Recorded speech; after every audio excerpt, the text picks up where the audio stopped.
আমার করজোর মিনতি, আমাদের ভারতীয় জনতা পার্টির কাজকর্ম যদি আপনারা ভালো লাগে, একটা লোকসভা একটা বিধানসভা, আমাদের যে শ্রদ্ধেয় বিধায়ক সুরজিৎ দত্ত মহাশয়, ওনার জায়গাটাও খালি হয়েছে, ওনার জায়গাটাতেও ইলেকশন হবে।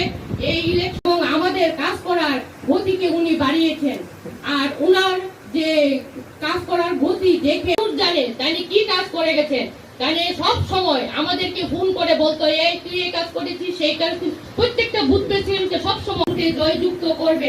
আমি জানি যে 7 রামনগর থেকে আমাদের যেই দাঁড়াবে সে একটা মানুষ কিছু ভুল ভ্রান্তি ছিল যে সেই ইলেকশনে তারা যে অপপ্রচার তুই আসলে আমরা দিতাম না, দেখবেন তারা পারতো না, তারা একদম আমার মনে হয় তারা হাজার ভোটের বৈঠক আপনাদের আজকে শুভ সূচনা করলাম 18 নম্বর ওয়ার্ডের থেকে। আজকে